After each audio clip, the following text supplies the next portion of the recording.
definitely a lot of emotions and thoughts that flow through my mind. I think that everything for me is so fresh that I don't know what I need and what I'm going to do. I didn't know how I was going to get through this year.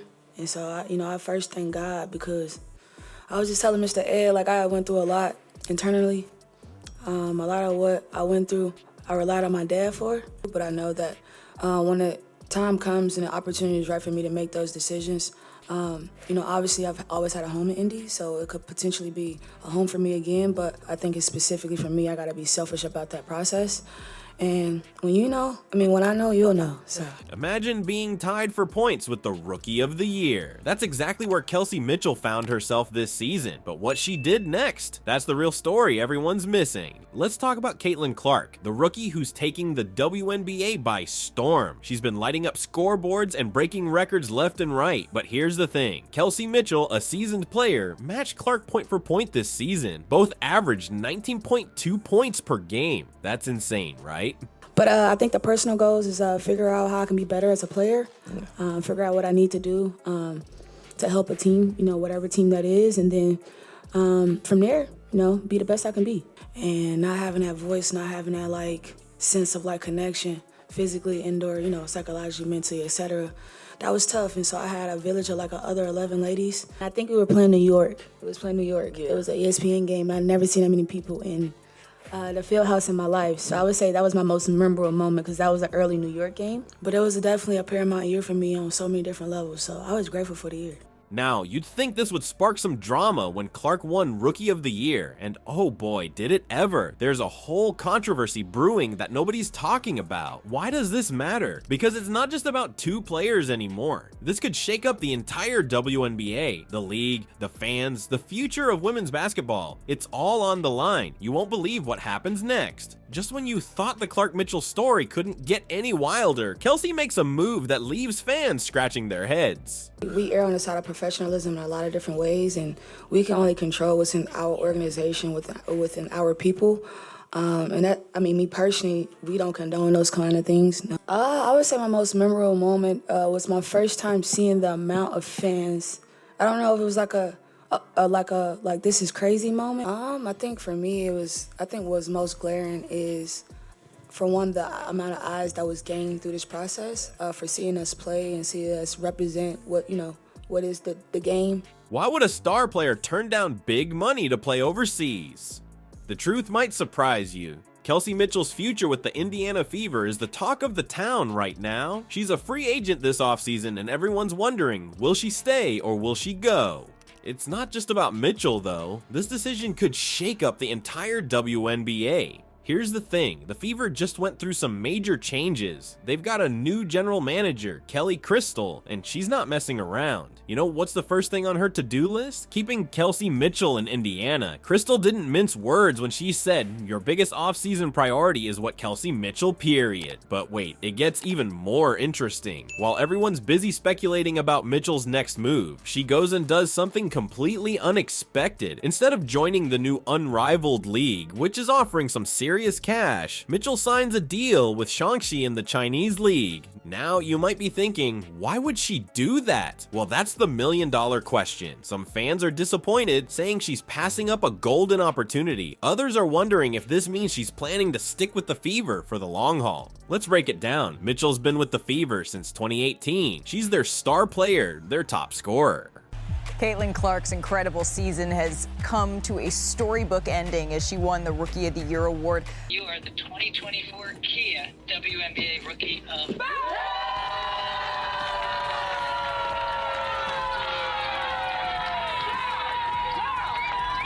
Caitlin Clark's rookie season, it was a show. Her 769 points set a new rookie record, passing Hall of Famer Simone Augustus from her debut campaign. But the team's been struggling. They haven't made the playoffs in years. So you'd think Mitchell might be looking for greener pastures, right? Wrong. Her decision to play in China instead of the unrivaled league is raising eyebrows. It's like she's saying, I'm not just chasing the biggest paycheck. But what does this mean for her future in the WNBA? Here's where it gets really interesting. Remember how Mitchell and Clark were tied for points this season? Well, instead of getting salty about Clark's Rookie of the Year win, Mitchell did something that shocked everyone. She posted a heartfelt video congratulating Clark. This move has fans buzzing. Is Mitchell signaling that she's ready to be a mentor? Is she showing that she's all about team spirit? Or is this just Mitchell being her usual classy self? The plot thickens when you consider the Fever's situation. They're a young team with a lot of potential. They've got the #1 draft pick for next year. If Mitchell stays, she could be the veteran leader this team needs to turn things around.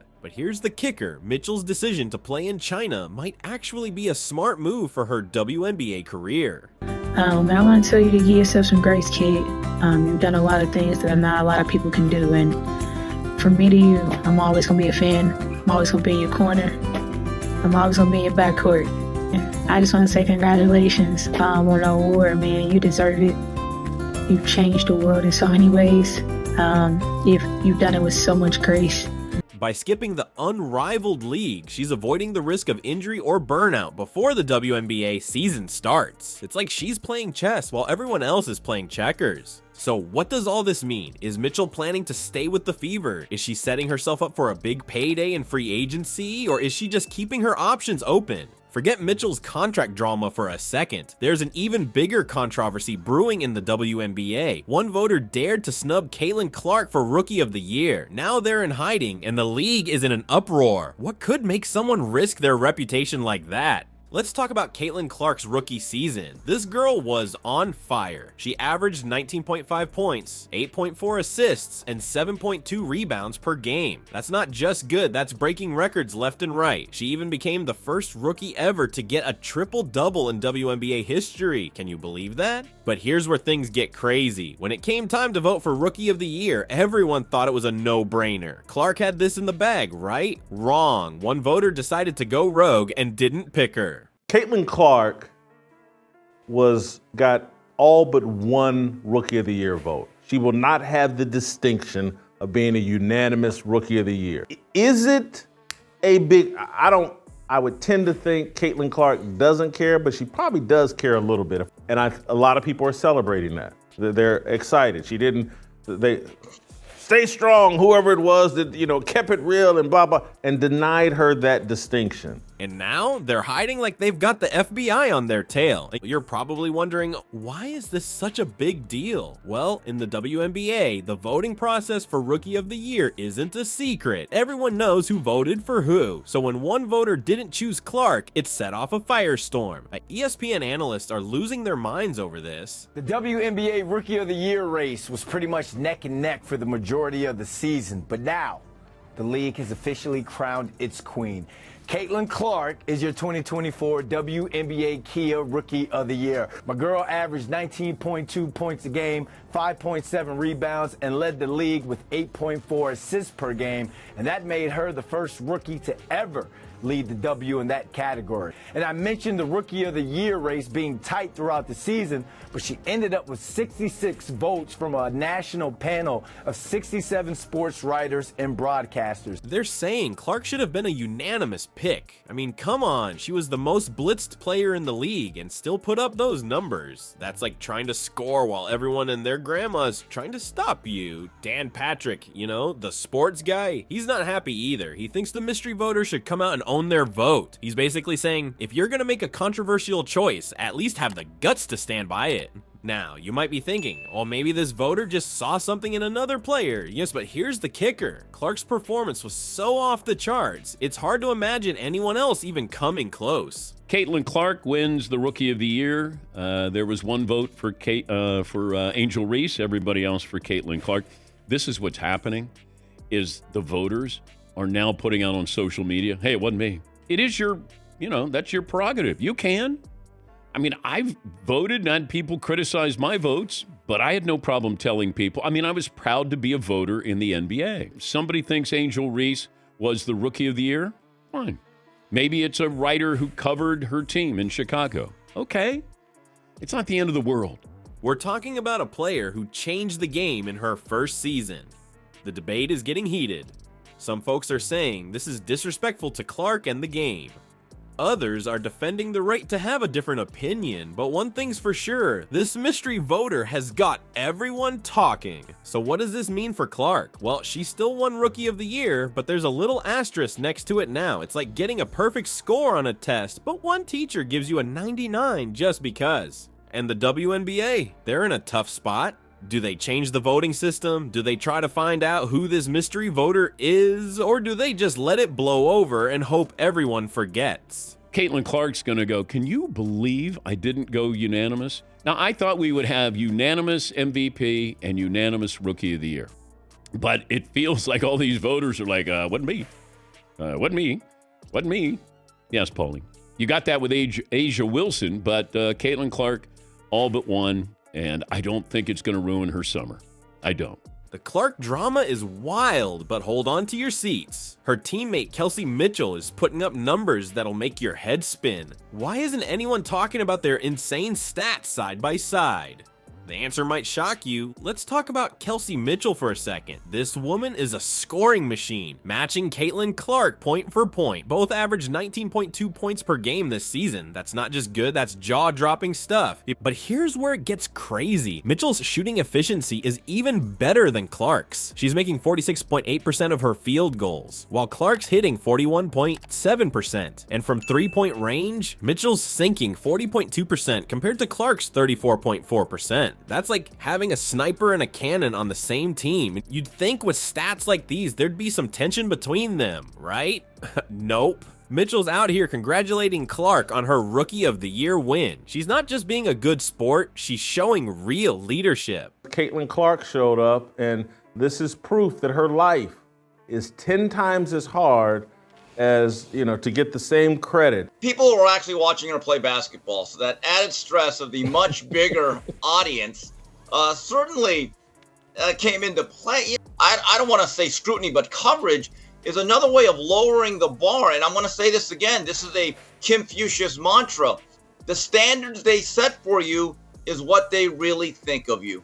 Now, imagine these two playing together. It's like having two superpowers on one team. The Fever could become unstoppable. They're already causing havoc on the court. Remember that full court bounce pass from Clark to Mitchell? That play went viral faster than a cat video. But here's the million-dollar question. Will Mitchell stay with the Fever? She's a free agent now, and everyone's wondering what she'll do. But check this out. Her recent moves are hinting she might want to stick around, playing in China instead of the unrivaled league. That's a smart move if she's thinking long-term with the Fever. Think about it. Mitchell's been with the Fever since 2018. She's their star player, their top scorer, and now she's got Clark by her side. That's not just a dynamic duo, that's a game changer for the whole WNBA. If you're the person who voted for Angel Reese, clearly I would think that you're aware of what the reaction may be. Would you put your name out there? Sure. I don't think they have yet. I'm checking. Sure. They don't give you guidelines here and say, hey, check off, check this box, that box. If you really feel like Angel Reese was the Rookie of the Year, then just own it. And if they don't, they might just say, look, I voted and, this is who I thought should be Rookie of the Year. I don't agree with it.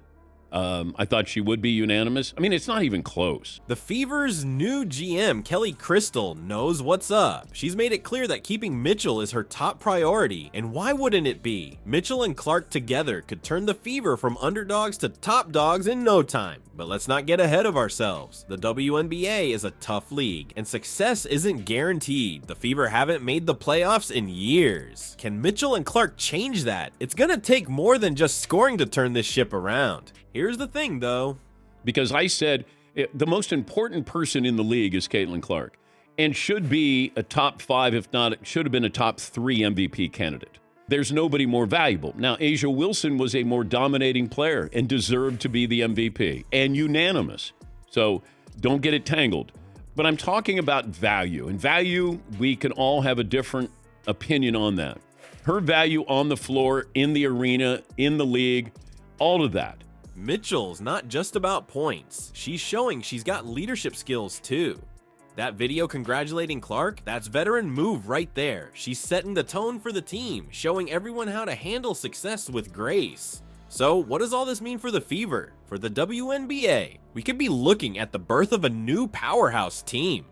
Mitchell and Clark could be the next great basketball duo. Think Stockton and Malone, but with more three-pointers. Let's wrap this up. Mitchell's playing in China, Clark's got her ROTY trophy, and these two are shaking up the WNBA like never before. It's not just about the Fever anymore. This could change the whole game. Think about it. Mitchell's putting up numbers that rival Clark's, and she's doing it with better efficiency. That's scary good. And Clark, she's breaking records left and right in her rookie year. Put them together, and you've got a duo that could dominate for years. But here's the real question. What's next? Will Mitchell stay with the Fever? Can they turn this team into a playoff contender? And how will other teams respond to this new threat? One thing's for sure, next season's gonna be wild. Are you ready for it?